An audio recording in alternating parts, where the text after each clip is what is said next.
mentak aneh kuarima dagang ti peuting baheula mapan ku kolot teh ai magrib titah nutup dagang teh ulah sok muka geus waktu istirahat kuarima magrib malah muka dengan dunia teh lain waktuna kuarima baheula mah berang jang neangan dunia mah peuting mah jang istirahat akurkeun jeung Al-Qur'an wa ja'alal laila sakan mantak ulah nuturkeun Yahudi ulah nuturkeun Nasrani urang mah urang bae dagang berang magrib tutup geus bae usaha berang jatilok aya nu macul peuting tapi kuari mah justru macul ti peuting bae komo tamah macul sawah kobakan hiji mah nu mencong atuh peuting bae tah ieu wa ja'alal laila sakana mun urang nuturkeun ieu istimewa berang dagang jam 5 tutup atau menjelang maghrib gas ulah kabita ku dunya mandi maghrib gas beres tas maghrib geus ulah buka deui langsung urang lamun dek ngaji urang lamun anak-anak ayo pagahan sampai isya as isya heula berjamaah terus ka imah sare urang minta ka Gusti Allah ya Rabbi hudangkeun abdi jam hiji abdi teh hayang tahajud rugi amat asana lamun peuting ieu teh tahajud lantaran ieu waktu teh moal balik deui nu kamari ge moal balik deui nu kamarina deui teu balik deui abdi Gusti hudangkeun ke jam hiji Gusti hayang ibadah ka Gusti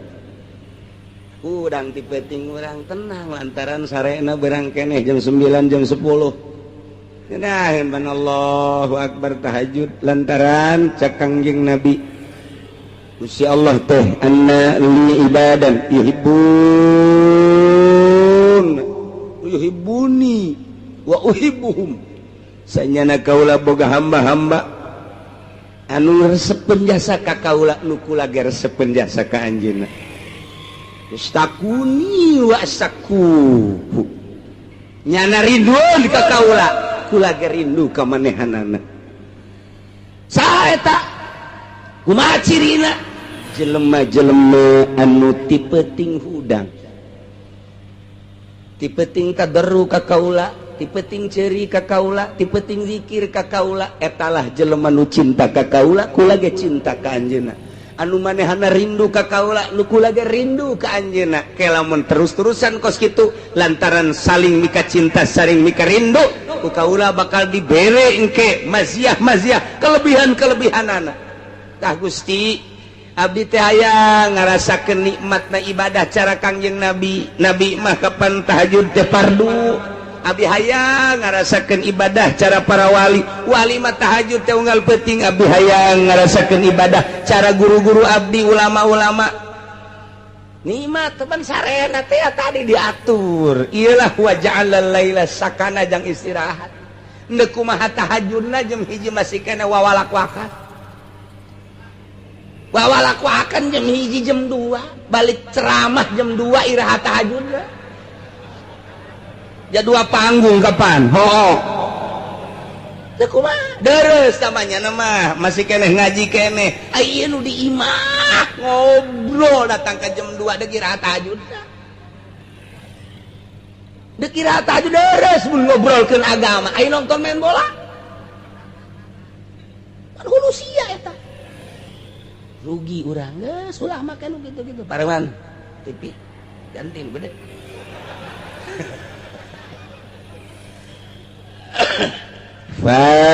falikul isbah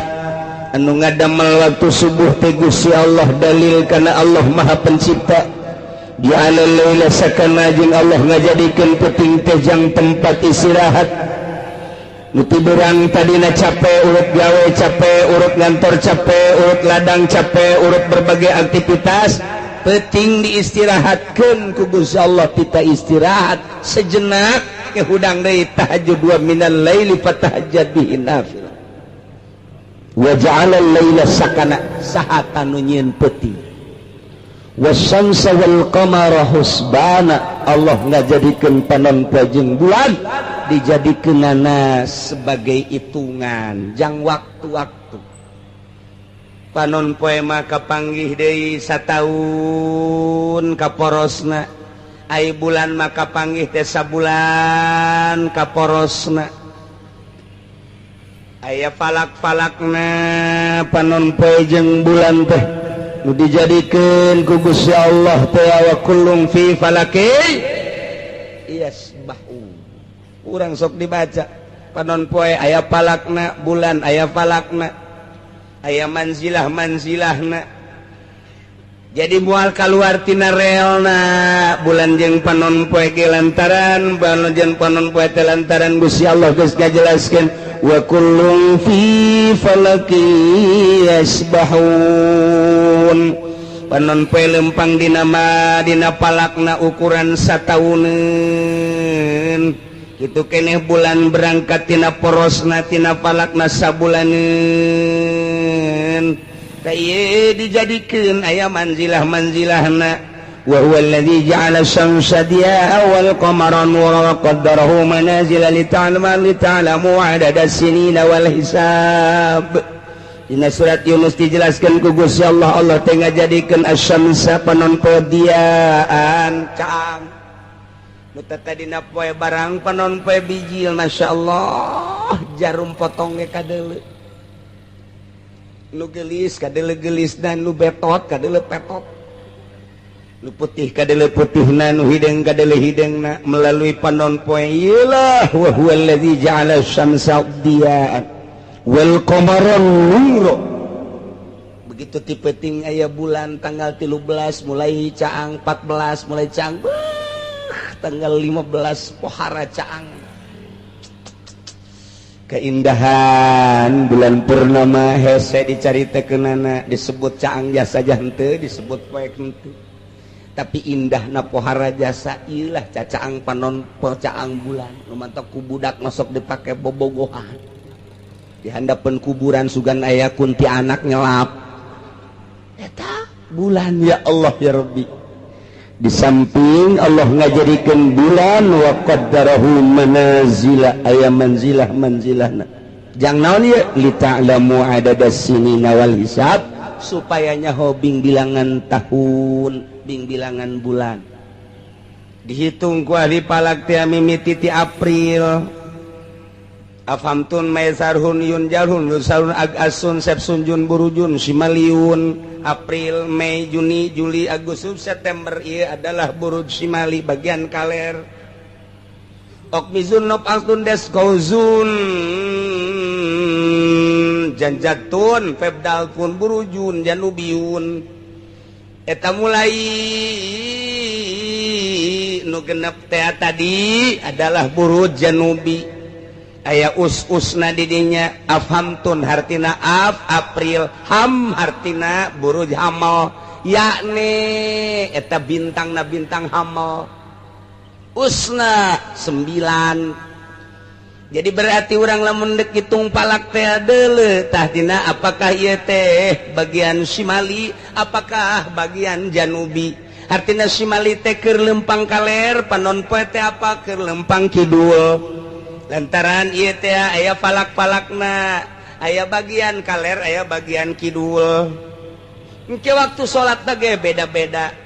waktu salat nangke asar teh aya jam 3 lewat 10 aya jam 3 lewat 1/4 aya jam 3 net lewat 5 aya deui engke jam 3 lewat 30 menit magribna lamun urang keur make jitu waktu Indonesia Barat engke beda-beda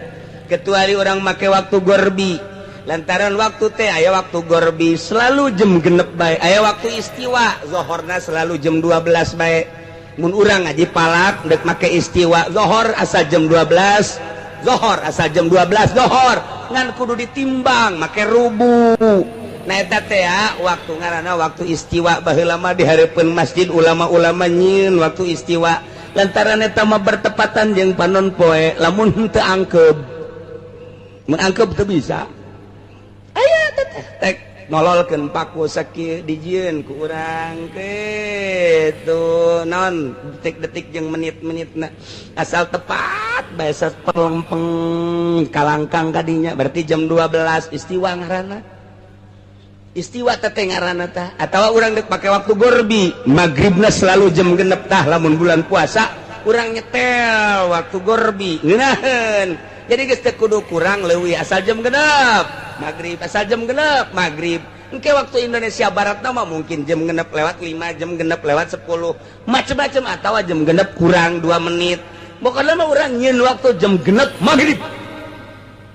wah nu kolot mah kaburu modal geus teu ungkulan ngaji kos kitu geus teu siap berpikir geus nu kolot mah boro-boro mikiran waktu mikiran beuteung ge datang moal ka magrib cak keneh ya incu eueuh mah nya ge nginum sarua bae tolol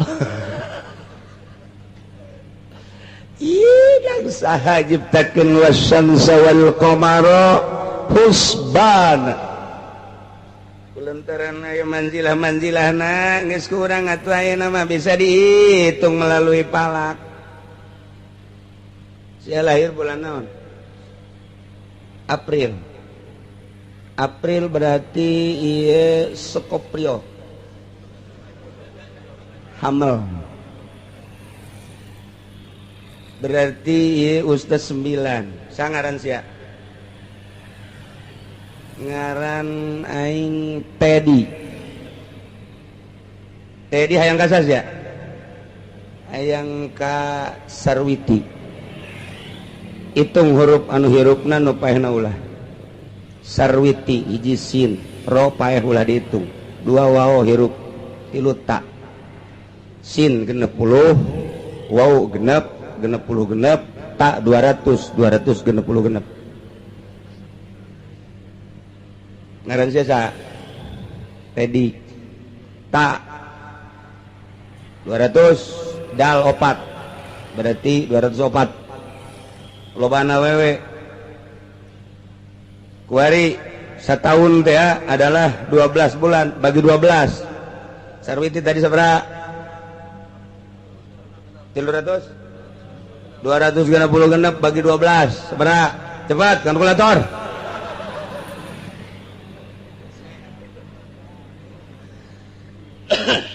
masih keneh aya keneh nya bagi deui 12 sesana tina 12 sabaraha engke Tedi bagi deui 12 sesana sabaraha masih keneh loba keneh bagi 7 tiap poe bagi 7 deui sesa tina poe sabaraha jadi dukun ya diadukeun yang ngaranna ieu nah ternyata nyesana teh oh ieu mah lamun ieu opat Sarwiti opat ngitung ti Ahad Minggu Senin Salasa Rebo wirid ku sia tape Rebo sia ujianana geus lah pokona jam sabaraha cenah kiai ngawiridna magrib batur salat siang ngawirid teu kudu salat diutang pahala karena ge husbana tuh wa ja'ala syamsa wal qamara husbana Allah ngajadikeun padon poe jeung bulan dijadikeun sebagai hitungan yakni Allah subhanahu wa ta'ala ngajadikeun ukuran tina cepetna panon poe kendorna panon poe nah ieu teh aya kecepatan aya kendor panon poe teh lumpangna tapi geus ditakdirkeun ku Gusti Allah seperti eta geus dijadikeun bulan-bulanna tahun-tahunna engke dijadikeun ku ahli palak mah aya tahun kabisah aya tahun kitu basito ke tahun kabisah sabaraha tahun basito sabaraha ukuran-ukuranana aya dina ilmu palak mah nu mantak teu kacaletot dihitung kurang tahun naon ieu hitung geus tanggal hijina mana tanggal hijina bulan Ramadan teh poe naon geus moal misek lantaran geus dihitung melalui ilmu falak wasyamsa wal qamara husbana asal diaji bae lantaran menang ulama yakin geus ulah make hitungan menang Amerika kunaon emang kurang otentik apa naon urang dilojokeun sebab hitungan kitu Amerika urang teu boga rumus asal dek hitung bulan Ramadan nungguan heula ti mui nungguan heula ti Amerika nungguan di luar negeri ndek ngitung bulan Ramadan bae ge kumaha mun dilojokeun nyeun cenah urang rumus can bisa urang nyeun rumus encan bisa make hitungan-hitungan nu kuari anyar teh urang teh can bisa nyeun rumus ari make Sulamunairen nah ngaji nyeun rumus sorangan ngaji nyeun rumus sorangan beak cenah eta jieun ku sorangan wawasanna leuwih ke depan kurang kumaha Syekh Mansur tapi kuari coba kurang jieun kurang eueuh nu becus sa Indonesia profesor mana titah tanyieun rumusna teu bisaeun nungguan ti Amerika bae kumaha lamun digiclekeun ku Amerika nu mantap ngagiclek bae ngahajanya matak dirumuskeun di internasional di Saudi Arabia ternyata nu menang tetep Sulamunairen nda kumaha deui atuh coba nu kamari teh saralangan teu digedekeun bae beritana lantaran pamarentahna di salah coba orang mengamati hitungan internasional jak kamari teh dirumuskeun unggal tahun ge nu menang tetep Sulam diulah-ulah ngaji Sulam tetep menang nu kumaha tuh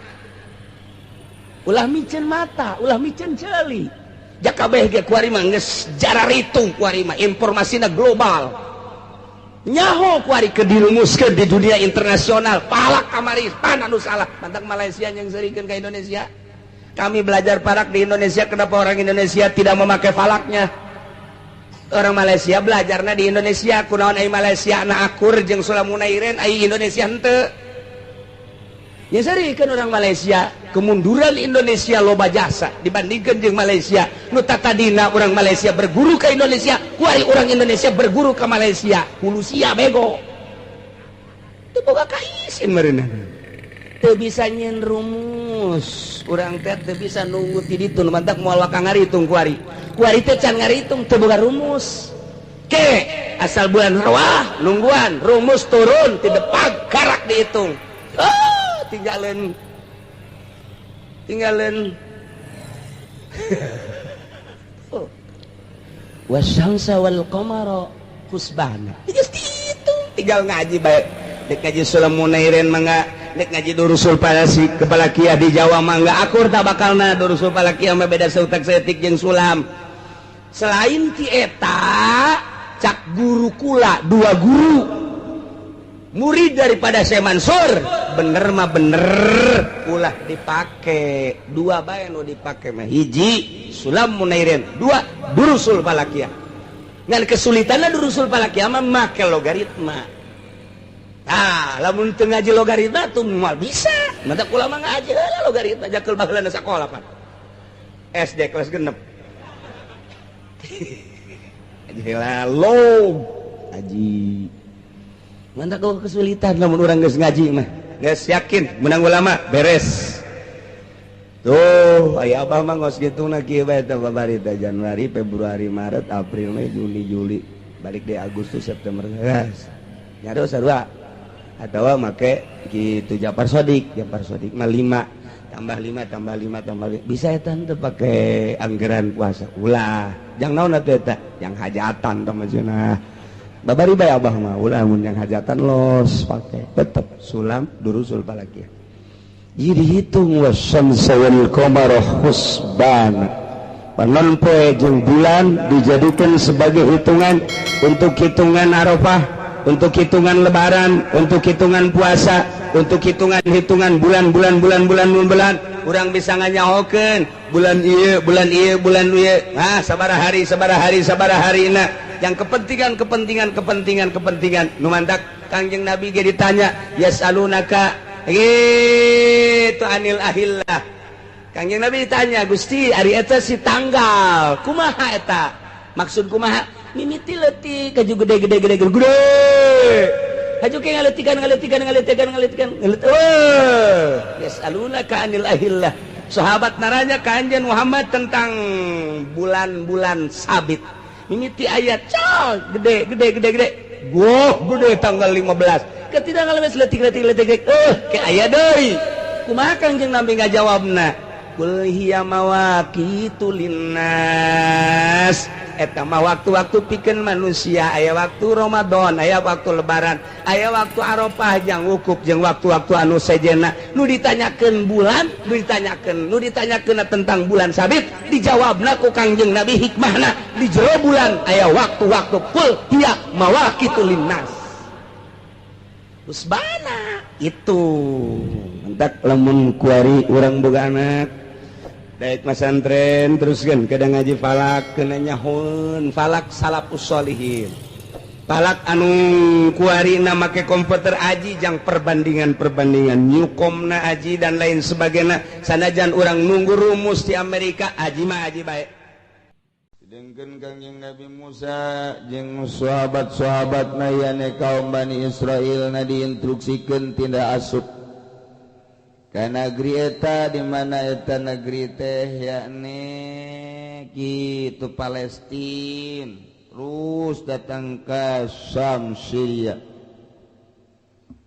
dicek heula ku kaumna 12 qabilah kaum Kangjeng Nabi Musa ngecek ternyata anu 10 memundur lantaran lawan anu luar biasa geledek jeung jarangkung ngabejakeun ka kaum-kaumna teu sanggup kami kudu berangkat ka negeri eta lantaran urang kadinya meureun nyawa tapi nu dipumping ku Yusa bin Nun Ki Kalib nah ieu mah nyana mah teu ngabejaan ka kaumna ngan sakadar bebeja ka Kangjeng Nabi Musa alaihis bebejanya naga Kangjeng Nabi Musa ya kaum tegalode mah Kangjeng kumaha ulahna le gedena Kangjeng Nabi Musa pokokna mah urang berangkat lawan sebab instruksi Allah moal pati-pati urang diinstruksikeun ku Gusti Allah lamun memang ieu urang bakal cilaka moal kajen ku kajen teh jarangkung gede pasti ieu tanagana mah lembek kitu cak Kangjeng Nabi Musa moal pati-pati orang diinstruksikan asup kadinya kita ngalawan jelema-jelema nu aya di dinya kecuali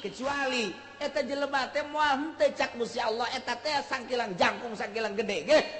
nanaonan pasti eleh kurang bener oge cak eta Kangjeng cak Yusa mantap nyana mah geus teu ngabejaan ka kaumna tanya ku kaumna Yusa kumaha eta sanggeus dicek di ditu di Palestina jelema-jelemana kumaha menang urang kajian kumaha kami madek nurut kumaha cak pimpinan bae tah nu 10 golongan mah mayoritasna nu lobakna luar biasa ngomongna ka masyarakatna ka kaumna ye urang datang ka ditu teh ngan ngadon disintrekan doang ge pae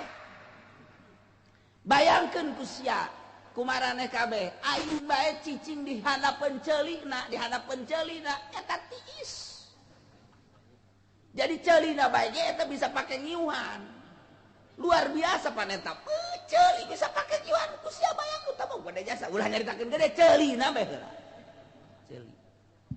aju aing cicing pajar tangkal kayu horenganan eta amparan sakitu empukna horenganan kanjut bayangkeun coba ku sia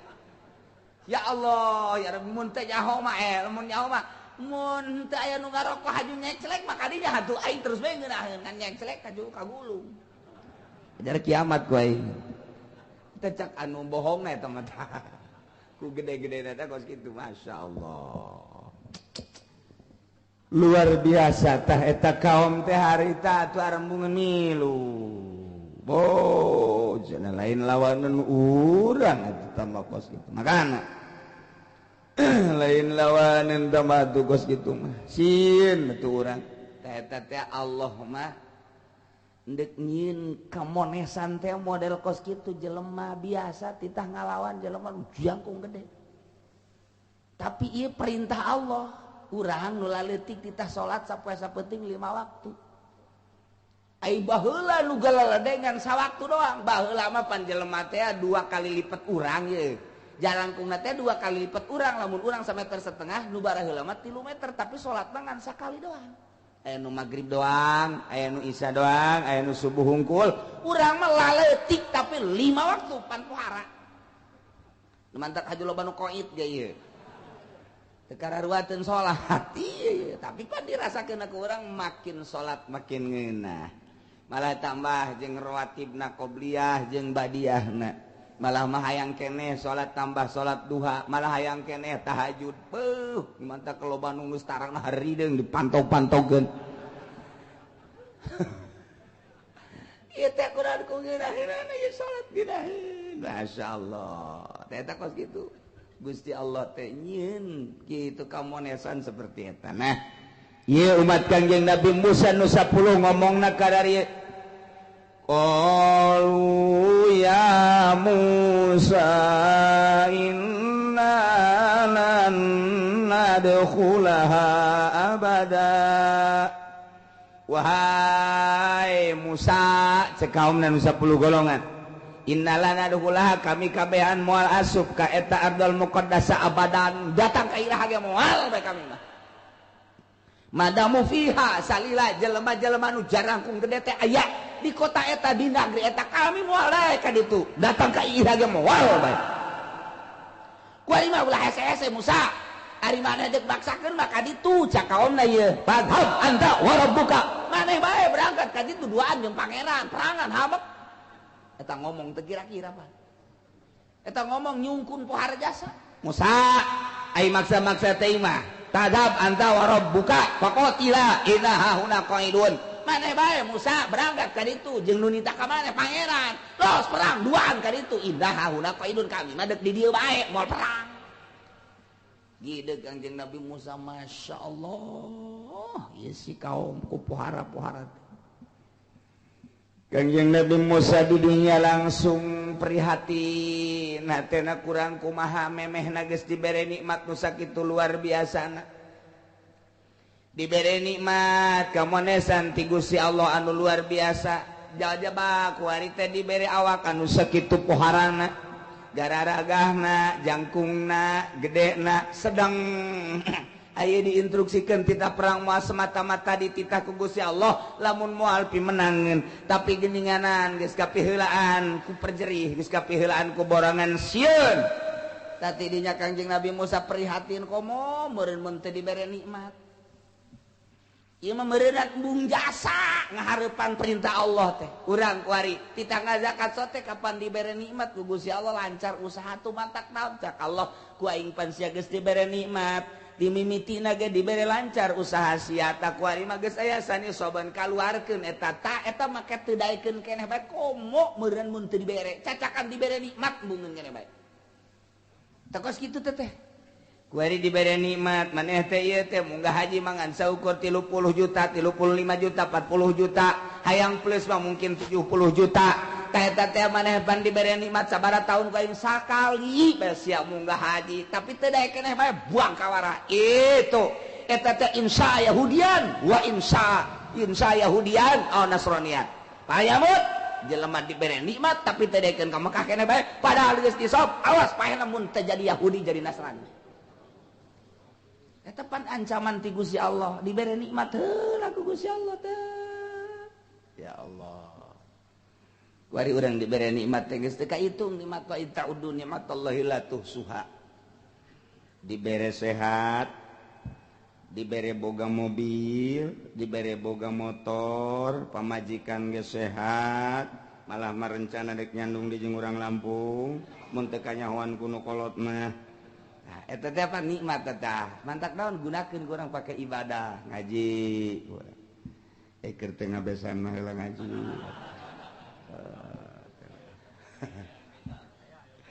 juk gitu pakai ibadah salat di lembur urang ja urang atukeun ku Gusti dibere rada alhamdulillah jelema fakir miskin anu rada kasulitan bantuan nikmat ti Gusti Allah gunakeun ku urang Masya Allah eta Allah teh neuleukeun ka urang gerak urang teh pan dideuleukeun ku Gusti Allah lain dideuleukeun jak memang gerak urang ngagena ngagerakeun Gusti Allah dibere nikmat teh kaum Kangjeng Nabi Musa ibrak ngomongna kos kitu Musa cak ngomong urang mah kami mah moal ka mana moal nurut ka maneh kajian teh dititahan kami mah teh hayang hayang teh mah tu sia bae ka jeung pangeran los kali itu perang duaan kami mah inah hauna kok ilu deuk di dieu wae cak Kangjeng Nabi Musa Eta ngomong lamun dicikupakeun kos kitu tah. Ngomong cikupak. Ya Allah, ya Allah. Baca Kangjeng Nabi Musa qala rabbi inni la amliku illa nafsi wa akhi. Ngaduakeun jeung Nabi Musa qala Kangjeng Nabi Musa rabbi pangeran abdi inni la amliku illa nafsi. Abdi masanya Nabi tengah milik naon kecuali awak abdi wa illa akhi jeung keluar kecuali dulur abdi Nabi Harun. Wala amliku gairahu tengah milik kasalian abdi jeung Nabi Harun. Abdi mangan saukur abdi bae jeung dulur abdi jagening kaum abdi mah teu daekeun ngadukung kana perjuangan nu diperintahkeun ku Gusti. Tidinya ngotot Kangjeng Nabi Musa fa ajbarahum ala taat. Maksa ka kaumna yakni ka Bani Israil supaya taat dulur. Ieu mah lain sambarangan parentah Allah. Ieu moal kumaha hayu urang perang ka ditu. Wah da gede jeung jangkungna. Ulah ada jauhna pokoknya ima instruksi ke pangeran kayak gak aya hikmahna yuk urang ka ditu tetep bae embong cak kaumna inna hauna qaidun kami madek di dieu bae los maneh Musa ka ditu jeung dulur maneh perang duaan apa ka ditu kayak gak aya kabarna ka dieu mah eta ngalecehkeun jasa teh kaum kos itu teh ngalecehkeun jasa masyaallah kos di lembur urang nongtrong dulur ngararaji hayu urang mumpung hirup kene mumpung dibere umur urang ngararaji cak kaum-kaumna teh Allah sia bae ngaji jeung tongtrong leg habak ta tongtrong sarua jeung kitu ngan teu ngomong doang teh urang lembur teh ngomongna karari itu teh ngajebian ta eta teh kos kitu teh ulah kukumaha tenang ngadoa Kangjeng Nabi Musa sakumaha tadi maksa ka kaum kang Bani Israil supaya nuturkeun supaya taat kana perintah Allah tetep bae kaumna babagi maneh-maneh kami maneh-maneh kami cek kaumna Musa kami lain teh nurut kapan kamari mah kami ge nurut ngan ai kieu-kieu teuing mah tita merangan jelema nu jangkung gede ke heula atuh Musa los anjeun bae ka ditu Kangjeng Nabi Musa eleh deet ngadoa ka Gusti Allah fafruq bainana wa bainal qaumil fasikin Gusti jageus dipaksa ku abdi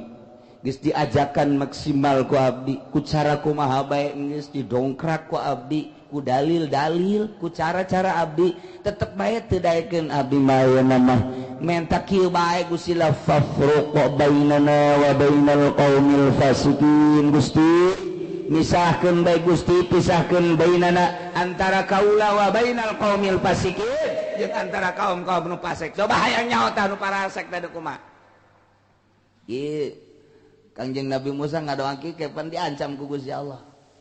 pan maneh mah tugasna ngajak tapi pan ieu haju ngadoakeun kituan Musa ngan diijabah mah diijabah geus teu kuat-kuat teuing mah ngan eta aduh make jeung hayang fafruq bainana wa bainal qaumil fasikin gas ayeuna mah pisahkeun bae Gusti abdi jeung kaum abdi fasikin geus ka ditu pan Kangjeng Nabi urang mah teu pernah ngomong geus kitu teu pernah ngadoa kos kitu Kangjeng Nabi urang mah diciduhan Kangjeng Nabi urang mah geus kaluar ti dinya kakarak diusap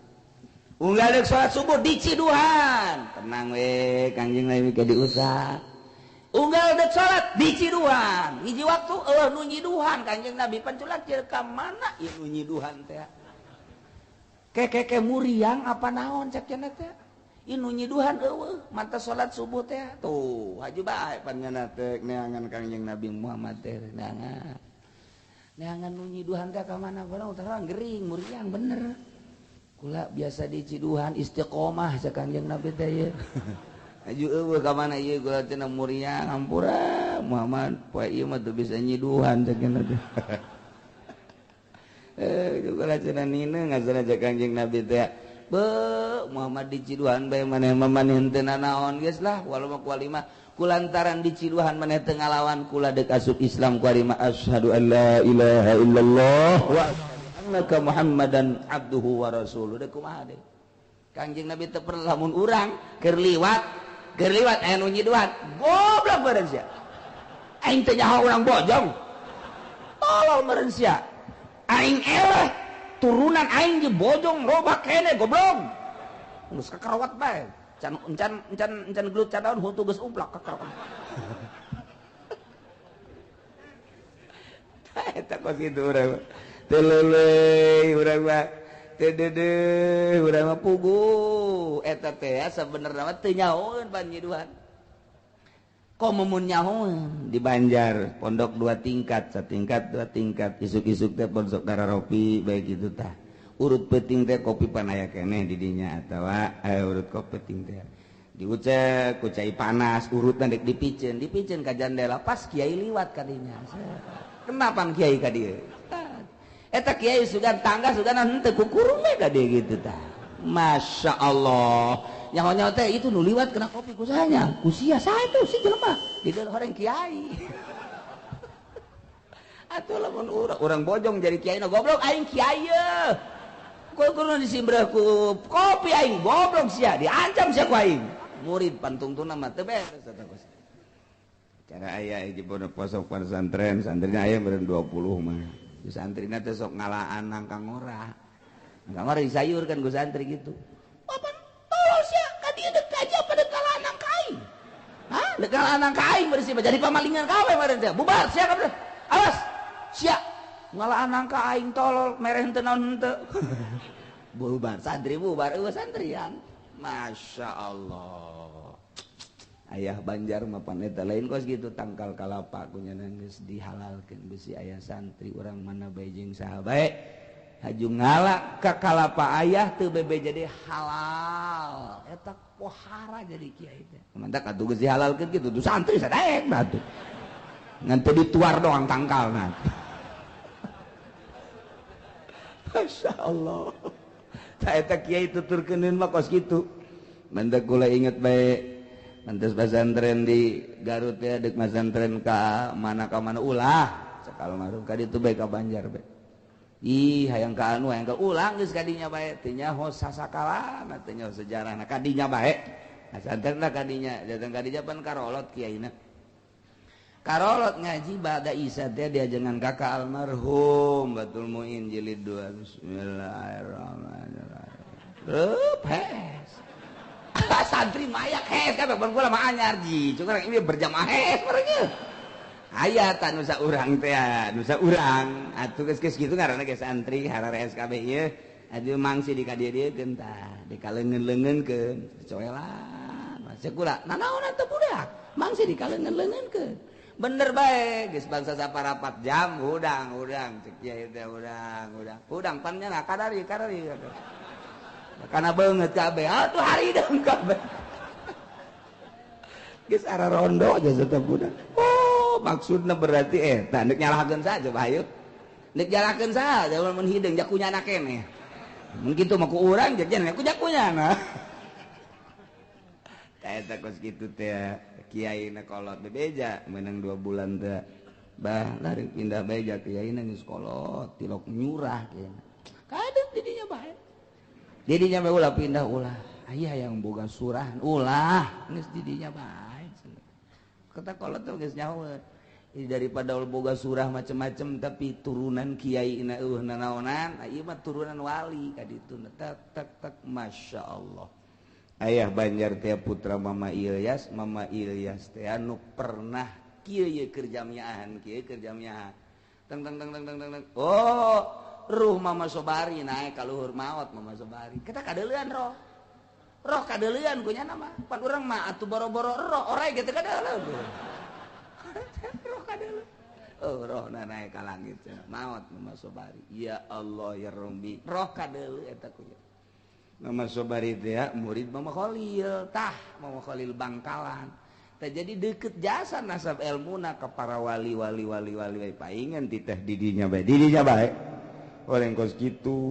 ayah mata tanggal kalapa nu ieu kabeh beusi ku santri diaralaan halal caknya teu kudu bebe jadi bahkan loba empangna pan nya lauk emas geledek beusi aya santri nu ngaralauk halal keneh we atuh santri beak kabeh ku santri unggal poe ngalaan lauk guru nanti dijualan doang ka lauk eta gua ku soleh nah ieu mah kakarek ngalagori bae goblok sia dia sia ada gaji amil pada kalahan gori pamalingan siapa balik sia atuh balik kabeh santri ngan 15 balik kabeh eta geus kitu jadi leuleuna pohara madak Imam Abi Yazidil Bustami ditanya ku muridna mama abdi mah rek naros bae saumur hirup ieu nu paling bungah naon 2 ceknya saumur hirup ku nu paling bungah 2 naon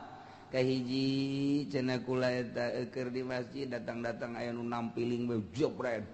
ngeunaheun cek nu nanya sia nampilin eta nikmat jasa cek jana teh ngeunaheun jasa masyaallah nomor kedua kula keur cicing di sisi aya nu nyiduhan blok ka dieu kabeget asana nikmat 2 seumur hirup nu nikmat teh eta sebab didinyalah kula diangkat jadi walina naik derajat teh ketika ditampilin ceger oh iya gerak Allah langsung naik derajat begitu kula sakali deui keur geus manteng ibadah ka Gusti aya nu juduhan juplok bae kula sadar ieu teh gerak Allah langsung bae naik jadi kutublek etalah kanikmatan kula urang mah teu nyaho maknana sih di ciduhan teh atuh nu nyaho nu kadeuleuna atuh silak besi Cibande geus kieu-kieu emang aing geus kebal teu ngalegel jelema teh nyaho mana lamun nyaho manana mah urang keur dimuriangkeun teh keur deuk diangkat derajat tinggal narimana sadar apa teu sadar ditampilin teh gerak Allah teh urang teh tinggal narimana bae kumaha mun narimana sadar sasadar-sadarna ieu teh moal semata-mata ditampilin lamun teu digerakeun ku Allah naik derajat urang lamun urang hajo nyileuk tolol meureun sia turun derajat urang mun urang geus diangkat jadi wali turun mun encan jadi wali mah merosot tah mah atuh mantap ieu jadi kiai teh nu hesena teh lain maca kitab lain maca kitab mah gampang nu hesena teh tak ketika masyarakat ngomongkeun ka urang teh kiai kos kitu dituturkeun ulah kieu ondo tah mah tah eta teh narimana urang alhamdulillah meureun manan kitu ge eta teh nang gerak Allah aing teh teu bagus ber naik derajat urang tek naik ulah aja awas yang ngomong deui teluh siapa tak ilmu etana nu hese mah ilmu maca kitab maca kabeh gebara disa tah ketika di lembur teh aya nu ngahina teng kumaha sikap urang ka mana ieu loyogna batin urang masyaallah sedengkeun kabeh jelema dek negakeun agama Allah moal takat teu dicoba ku Gusti Allah SD bae ge dicoba dek naik kelas atuh komo ieu pisolihinin piwalieun coba ku Gusti Allah lamun bisa ngulinkeun batin sadar sasadar-sadarna narima naon keputusan ti Gusti Allah urang aing ngadoa mah bisa bae narima teh kitu dan kitu ngaranna ba'dal qada kitu narima ba'dal qada ngeunaheun jasa ta doa ti Kangjeng Nabi teh supaya bisa narima sabada diputus ku Gusti Allah ulah ngarasula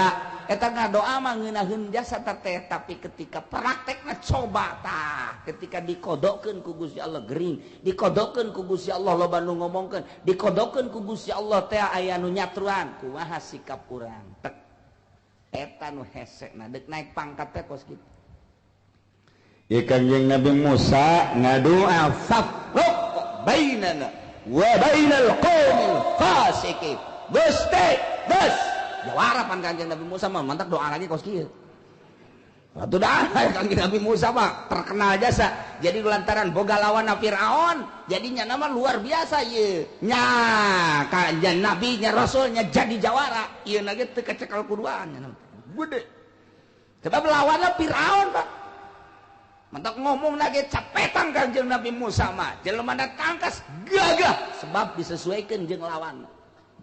Kanjeng Nabi urang mah leuleuy nyaahan deudeuhan asihan boro-boro kanu bager kanu teu bager ge boro-boro kanu nurut kanu teu nurut ge masih keneh didoakeun keneh bae masyaallah alhamdulillah urang boga Kanjeng Nabi Muhammad sallallahu alaihi wasallam anu di mana engke hudang teh lain mikiran sorangan umat kula mana hudang ti kuburan teh nya mah henteu mikiran sorangan nabi-nabi nu sajen mah kumaha ieu kumaha aingnya nama hudang lain ummati mana umat kula nu pangeulana ditanyakeun ku nyana ayeuna Jibril cekeuna mana Jibril malaikat Jibril aya datang ka dinya zat aya naon cek Kangjeng Nabi Abu Bakar mana Sayyidina Abu Bakar Umar mana Utsman mana Ali mana tah ditanyakeun maksudna dek naon ieu umat geura tulungan hayu geura kabeh tah eta mikiran umat pan pohara jasa mata rugi lamun kuari teu loba maca sholawat ka Kangjeng Nabi Muhammad sallallahu alaihi wasallam rugi jasa lantaran teu kadeureuh sinarna lamun urang sering maca sholawat mah kadeuleuh tuh urang Cikupat tuh sering maca sholawat tuh ngan budak teu bagus di maca sholawatna ya kunaon hayang naik pangkat kadeuleuhan ku Kangjeng Nabi ya Allah mata kieu ngadoana pohara Kangjeng Nabi Musa lantaran jawara aju boga lawana Firaun menang jeung Firaun teh ieu kaumna kuari buang kawara teu nurut kana instruksi ti Gusti Allah nu disampaikeun ku Kangjeng Nabi Musa alaihi salam tah geus bang kawara aja saya teman ngomong pohara tah geus kieu bae babai cak kaumna atuh ayeuna mah lah cak kaumna ieu idab anta anjeun bae Musa warabbuka jeung pangeran anjeun kaditu pakotilah hauna inna hauna qain perang maneh duaan kami mah deuk cicing bae di dieu pan eta ngomong lain lalagaan nyungkun anu pohara jasa ngajebian anu pohara jasa sia kaditu nanti Kangjeng Nabi Musa setelah maksa supaya taat tetep taat ngadoa fafraq bainana wa bainal qaumil fasiqin Gusti pisahkeun antara abdi jeung kaum buang kawara para rasek pisahkeun hayang nyaho coba tungtungna beakan amat Musa cek Gusti Allah tengah doa ai geus eta nurut Musa beakan abah ye tapi ku Allah diijabah qala fa inna muharramatun alaihim 40 sanatan yatihuna fil ard fa innaha cek Gusti Allah qala ta'ala lahu ngajawaban doa Kangjeng Nabi Musa fa innaha sanyana Abdul Muqaddasah yakni Palestina Syria terus ka ditu muharramatun alaihim diharamkeun ka Bani Israil nu bangkawara ka pasikin kudu arah asupnya na kadinya moal bisa asup antepkeun bae 40 sanatan 40 tahun nya moal bisa asup kadinya antepkeun Musa 40 tahun yatihuna yata'ayyar bakal dibere bingung bae kaditu moal bisa balik ke moal bisa muncar urang mah yatihuna teh kasarung cek bahasa wetan mah di urang mah kasarung teh artina kata limbang kadinya deui tah ieu kos potongan bapak kata limbang kadinya deui kana kolot deui kata limbang ngaranna eta mun nyaho kata limbang eta kasarung cek bahasa priangan mah kasarung kata limbang bingung kadinya deui liwat kadinya deui ta eta teh bakalna kos kitu dalekeun Musa lantaran maneh geus ngadoa fafruq bainana wa bainal qaumil fasiqin ku kaula eta kaum buang kawara teh bakal dibere ka sarung kata limbang balik moal bisa kaditu moal bisa 40 tahun kata limbang 40 tahun ge Abu Nawas pas perapatan kata limbang kumaha Abu Nawas tenang aya kene cara kumaha carana panon lain kumaha tuh carana make hitung-hitungan lain kumaha porosotkeun calana sia pam pelersian nu gede mana Abu Nawas mah aya deui bae pam tah nu gede mun kakaler berarti urang kakaler nu bener ya bener aing mah porosotkeun nah ieu gedean dua kakaler yuk cak nyana teh ieu hitung-hitungan di mana ieu kos kieu lain Abu Nawas atuh kos kieu mantap urangnya gitu lamun ket bae kasarung atau kata limbang cekel peler nu mana ieu nu rada gede ai pas kabeneran urang nyekel nu babaturan burut ieu nu gede mah ya Allah aya we Abu Nawas dah ieu fa innaha muharramatun alaihim 40 sanah yatihuna fil bakal bingung nyana bakal kasarung nyana dirinya kata limbang bolak-balik dirinya bae eta teh kira-kira kata limbangna teh adalah 40 sanah 40 tahun bener bae eta cek Gusti Allah fala ta'sa 'alal qaumil fasiqin. Musa fala ta'sa, ulah putus asa anjeun, ulah prihatin anjeun terhadap kaum-kaum anu parasek. Geus ulah dipikiran maneh ibadah ka kaula, ajak umat anu nurut. Jelema-jelema anu teu nurut ka anjeun nu fasik fala ta'sa, ulah dipikiran atapkeun konsep ieu. Urang ge kitu ajakan masyarakat sekali dua kali hayu sing leuleuy ajakan geus bener-bener buang kawarah, kita ulah main bae, kita ulah ngadu kotok bae, malah mah kiaina ge dititah ngadu kotok deui. Hayu kiai ka dieu hayang nyaho ieu paleh heula ieu kolong hayang naon paleh mah di kieu ge diseket-seket heula, hayo paleh heula kiaina dititah pan eta bang kawarah jasa kiai teh dititah ngadu kotok ditungtung mun teu awas digolok ieu sia. Tadi hiji tempat mah pan kos kitu eta, tinggal kiai bae atuh kebal-kebal haju kiai negara resepan. Tah ieu keur cerita dakwah. Nah, ieu konsep fala ta'sa 'alal qaumil fasiqin. Ulah bingung ku sebab kaum fasik, ulah putus asa ku sebab kaum anu fasik. Maneh bae, yuk menuju ka Gusti Allah. Nu nuturkeun aja, nu teu nuturkeun. Urang kos ngabangun masjid. Nah bangun masjid teh engke ge aya bae nu kernak-kernik ngomong nu teu pararuguh di lembur teh. Ngabangun mushola kitu keneh. Encan kabadanan mah komo ta eta teh ulah didengikeun jelema hiji. Ulah geus kajen fala ta'sa 'alal qaumil fasiqin. Nu hiji pasek antepkeun. Antepkeun.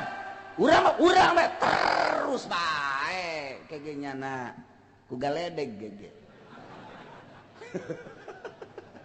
Artinya maknana engke makna kos suku galedeg kumaha alum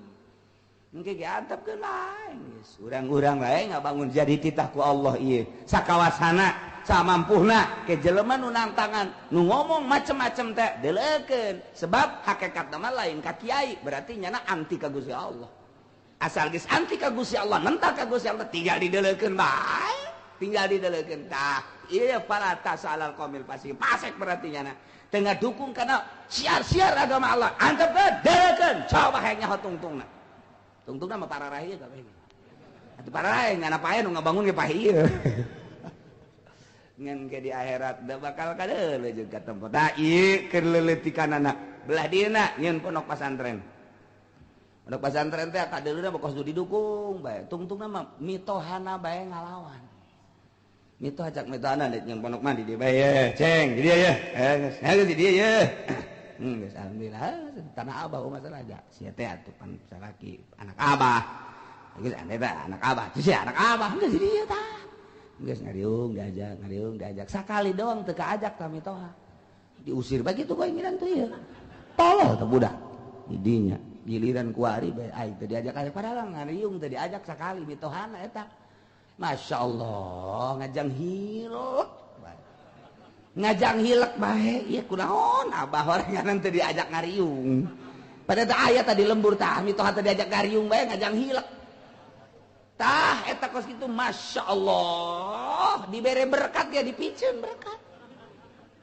berikutna teh aya abah teh diajak dibere berkat da bae dibalakeun ka imahna buang berkat jang mau sia tah los jang sia eta ngajang hilekna luar biasa diusir tungtung sia rek ke pasantren mah ulun bari kitu tah eta teh mitoha bae kos kitu Masya Allah aya nu jeung kolot sorangan dibiayaan dipasantrenkeun ku kolotna dipale-pale ku kolotna dikawinkeun ku kolotna dipernahkeun nyeun pondok ku kolotna kuari geus aya nu ngaji kitu boga santri aya lah 10 20 mah eta kolotna gajang hilek beter sepen ke anak parkir ieu mah santri digeunang saha nah kata eta teh ka kawasan Allah mah kos kitu kolot geus ieu beus menyeun pasantren mah geus kitu teu ngahormat saeutik doang tah eta kos kitu tah ieu pagawean syiar agama Allah teh kos kitu hese jasa ka endek maju teh tah konsep fala ta'sa 'alal qaumil fasiqin geus ulah ditolerir jelema-jelema pasek mantap urang bae coba ge make konsep ieu insyaallah nurutan konsep Kangjeng Nabi Musa alaihi langsung ti Gusti Allah Subhanahu wa taala. Gas kalimat tenang Musa fala ta'sa 'alal qaumil fasiqin bener bae eta begitu Kangjeng Nabi Musa menang jawaban diantep ku Kangjeng Nabi Musa eta kaumna didinya tadi jurang ti kebingungan kasaruk urang ka mana dek balik ye caknya yuk urang baralik ayo urang balik Kangjeng Nabi Musa jeung Kangjeng Nabi Harumna kemudiannya nama atuh cicing be duaan ngajauhan ti kaum eta berangkat ningali daerah Ardul Muqaddasah. Iya kaum saya orang balik berangkat balik ka dia ya berangkat mimiti madzhab ba'da maghrib kunaon subuh aya di dinya deui cek pan urang aya di dia deui salah ya ganti pemimpin sia ka mana ieu balik urang ka ditu tuh ka arahna ka ditu ih jalan ka ditu kajian kukungnya ya berangkat tas subuh maghrib aya di dinya deui kitu bae 40 tahun. Coba eta kakawasaan Gusti Allah mah endek nyarungkeun jelema endek ngabingungkeun jelema endek gitu ngabalingerkeun jelema eta teh kapan daerah anu biasa sabenerna mah yeuh ka dieu balik mah cek saurang teh berangkat ayo tuturkeun sedengkeun jelemana 600.000 sitamiati alpin berangkat ayo berangkat kabeh 600.000 jalan bener mah oh bener cenah ieu ka dieu ieu kunaon tuh berangkat isuk-isuk maghrib aya di dinya deui ieu urang balik deui ka dieu sia si gara-garana di ditu teh atuh mah bengkol ka katuhu urang kakeca ieu ayo balik deui iya bener mah ayo berangkat geus sia tuh jadi pamimpin urang balik tuh asal berangkat isuk-isuk maghrib pan ka dieu deui ieu urang pokok-pokokan di dieu bae wah ya eta 40 tahun eta kikituan 40 tahun Masya Allah nah iyalah yatihuna il ardi bingung nyana didinya 40 tahun terus-terusan di mana berangkat isuk-isuk sore aya didinya deui berangkat sore isuk-isuk aya didinya hatan qorodo marah-marah teu kararuat atuh paeh mulai di sataun geus aya nu paeh 1 2 3 4 datang ka 20 tahun para raeh teu kuat tapi tetep nyana berusaha deuk kaluar tidinya unggal paeh berangkat bedek balik maksudna ke kadinya deui ke paeh aya ke berangkat ka dieu meureun balik beuyeuh ka dieu breng ke ka ditu sore mah aya di dinya deui nu paeh deui 600.000 teh ya hatan qorodu kulhum para raeh kabehan illa man lam yablugil isrid kecuali jelema nu can nepi kana umur 20 tahun tanu umur 20 tahun mah ke bawah tah eta mah disalametkeun ku Gusti Allah henteu maot nu maot mah ti 20 tahun ka luhur yang pantes ya aki-aki mah paeh ge atuh 20 tahun ka handap ku Gusti Allah can dimaotan jumlahna 600.000 600.000 entak wa mata Harun wa Musa fitih Kangjeng Nabi Musa sareng Kangjeng Nabi Harun maot didinya di jurang tih Kangjeng Nabi Musa maot didinya Kangjeng Nabi Harun ge maot didinya maka jurang tih teh rahmatan lahuma jadi rahmat ka Kangjeng Nabi Musa jeung Kangjeng Nabi Harun wa azaban liulaika jadi siksa pikeun kaum-kaum nu pararasek kabeh mah didinya blek pararaeh kabeh 40 tahun bulak-balik jadi siksa ku Gusti Allah. Masya Allah mantep Kangjeng Nabi Musa mangadoa ka Gusti doana ayyudniyahum minal ardil muqaddasah ramyatan bihajarin Gusti abdi mah mun maot nyuhunkeun bae sabalangan bae ta kadinya tah ka Palestina sabalangan teh memehna lah deukeut berarti mentak diijabah ku Gusti Allah jadinya langsung Kangjeng Nabi Musa dipanggil dongeng dipanggilna dusa kumaha didongengkeun teh jol Kangjeng Nabi ekang malaikat Jibril alaihi salam. Assalamualaikum. Waalaikumsalam. Mananta anak Jibril naon Jibril gade hebat jazai Kangjeng Nabi mah ka Jibril teh tenang we iya instruksi ti Gusti Allah mal qabal deui cenah oh masalah maot penting di dia deukeut ka ditu nya ka Ardul Muqaddasah geus pamitan bae pileuleyan ke paprok deui ke geus bae Kanjeng Nabi Musa di dinya bae saminggu kemudian datang malakal maut diutus ku Gusti Allah. Waalaikumsalam. Ananda ana Israil malakal maut. Naon? Naon gede? Tugas kula nyebut nyawa. Embung. Jagain ya Allah, malah kampung wakapai gitu. Ye, cakang malakal maut kiamat sih cari. Serius ieu mah kula mah tugas. Embung. Jagain itu mau wakapai gitu. Sanggeuk aing teh.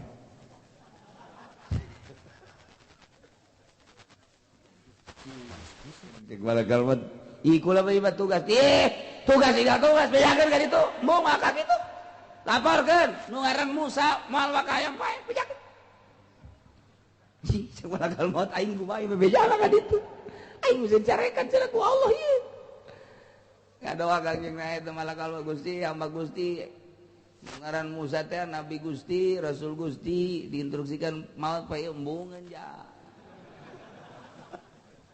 Kudu kumaha tuh. Kula mah bisi kasalahan embungeun. Kumaha tah Gusti? Hai embungeun mah bejakeun bae. Ya, dibere umur panjang gitu. Tendenkeun dampal leungeunna ka sapi. Tah, eta bulu sapi anu karungkup ku dampal leungeunna eta adalah umur panjang Musa. Bejakeun sakitu bere umurna. Datang deui Assalamualaikum, Waalaikumsalam. Nyambut nyawanya lain, nambahan. Oh nambahan. Geus lapor ka Gusti Allah. Tambahan sakumaha cenah? Hayangna sakumaha? Embung 1 tahun 2 tahun mah panjang. Cak Gusti Allah hayang panjang umur eueuh masalah. Ieu dampal leungeun tendenkeun ka sapi ka nyeplek. Tah eta bulu sapi anu karungkup ku dampal leungeun anjeun eta umur maneh sakitu. Atuh loba meureuh mah ribuan tahun. Heeh sakitu. Lamun geus beak mah paeh keneh bae. Jadi paeh-paeh kene, paeh-paeh kene mah kuari bae.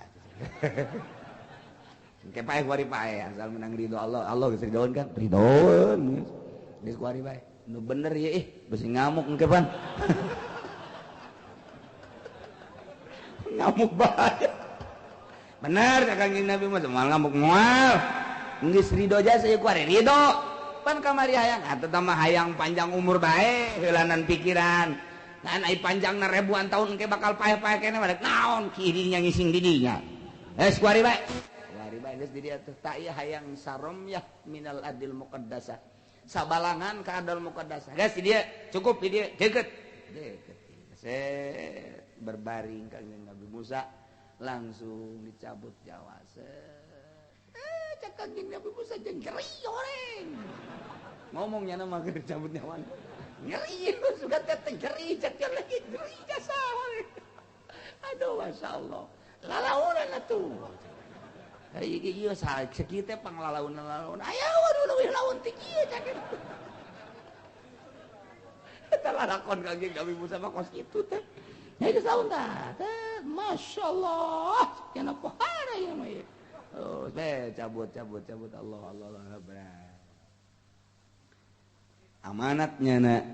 ka kaumna ka Kangjeng Nabi kanu sejen-sejena ka kaum ka Yusa di mana kuring maut di dinya kuring kubur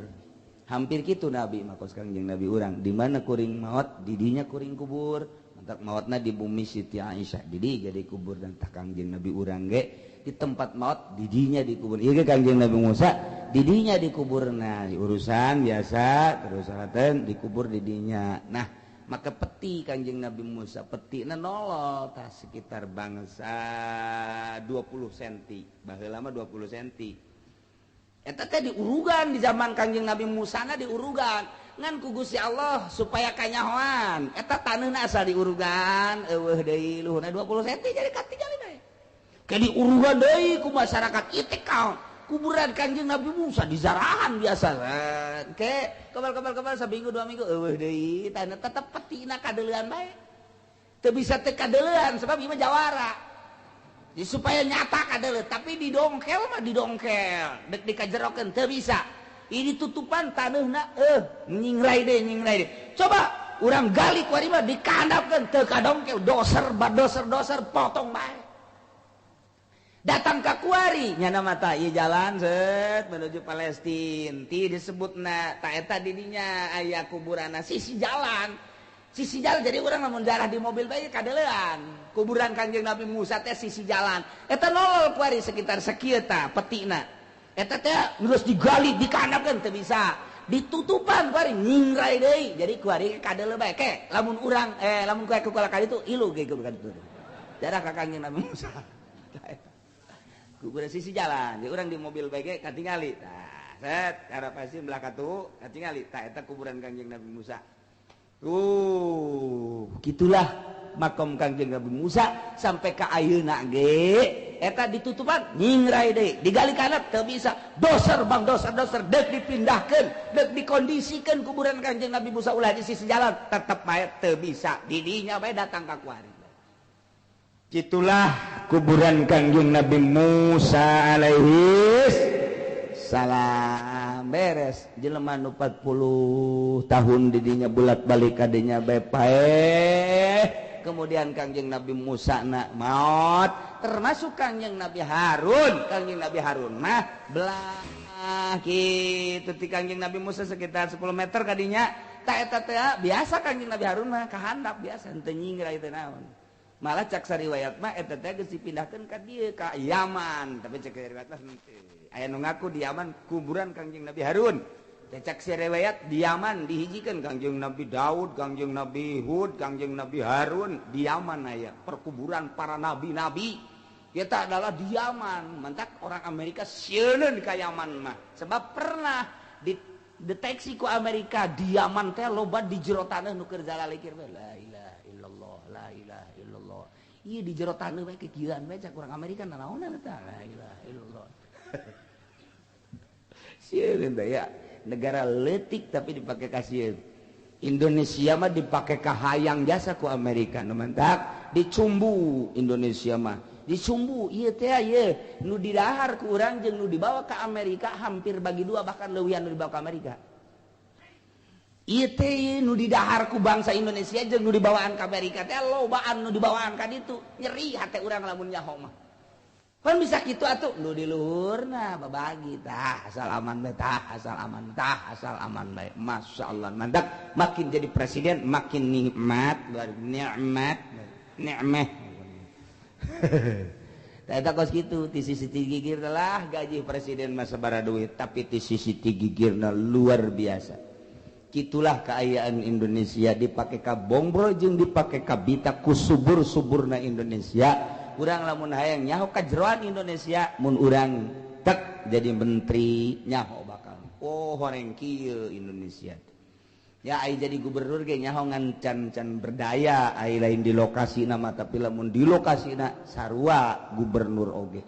tapi Yaman dipake kasieun lantaran di dijalah perkuburan para nabi para wali-wali Allah subhanahu wa ta'ala tapi di Indonesia ge teh tetep dipake kasieun sieun di Indonesia ge teh dipake kasieun teh Islam ortodok Islam salaf mentak kuari dimodernkeun supaya rapuh lain sistem moderna anu salah sistem modern mah luar biasa hebatna pendidikan jadi maju cuman asal geus kos kitu bae rapuh dibeli ku duit asal nu dikaharepkeunana dunya geus bae handap nah kabelah dieuna terus serangan anu luar biasa kaharepna mah wallahu a'lam kumaha meureun ke agama di Indonesia kuari keur meujeuna diacak-acak asa kieu asa kitu teu meunang salah nanya kuari ge nah ieu kaharepna mah wallahu a'lam bakal kumaha meureun tah tidinya wa nubi Yusa badal arba'in sabada 40 tahun diangkat jadi nabi Kangjeng Nabi Yusa alaihi salam angkat jadi nabi perintahkeun ku Gusti Allah supaya merangan kaum Jabarin anu jarangkung gede teh nah ieu lalakonna Kangjeng Nabi Yusa berangkat jeung kaumna nu dua kabilah teh Yusa bin Nun jeung Kalib ya berangkat bebarengan jeung Bani Israel anu patuh tadi merangan kaum Jabarin tidinya taktik perang anu luar biasa ternyata begitu di perangan teh bener tanagaan sakitu jangkung gede dage eleh eta ku Kangjeng Nabi Yusa jeung kaumna poe eta poe Jumat hari teh lantaran serangan itu dahsyat luar biasa perang ka magriban lamun ieu eureun bahaya can tuntas perang eta mata poe ku Gusti Allah mata poe di-stop heula ka malaikat stop eureun heula sajam ulah kasurup eta malaikat nu nyekelan mata poe geus kieu berat sajam cak Gusti Allah kena tuntas heula perang tuntas sajam cak beres eleh kaum Jabarin kakara geus berangkatkeun diberangkatkeun deui. Jadi sejarahna seumur dunia ieu teu pernah panon poe di stop ku Gusti Allah kecuali ke waktu peperangan Nabi Yusa ngalawan kaum Jabarin lantaran kandas waktu kurang sajam eta panon poe di stop sajam. Masya Allah asal alagaan nyetop panon poe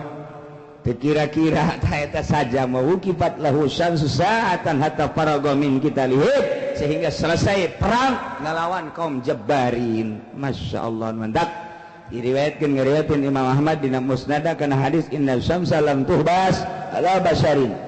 Aya hadis tu diriwayatkan ku Imam Ahmad bahasana kieu inna syamsa lam tuhbas ala basharin sanjana manusia teu pernah disengker teu pernah ditahan terhadap manusia mana bae illa liusa kecuali pernah ditahan sajam pikeun Kangjeng Nabi Musa layali sara ila Baitul Muqaddas dina peutingan berangkat menuju Baitul Muqaddas. Ya Allah ya Rabbi tinggal urang nyaritakeun watslu alaihim naba abnai Adam urang dongeng putra Kangjeng Nabi Adam alaihis dalam nungaran Habil nungaran Qabil kumaha engke dongengna minggu hareup insyaallah wallahu a'lam.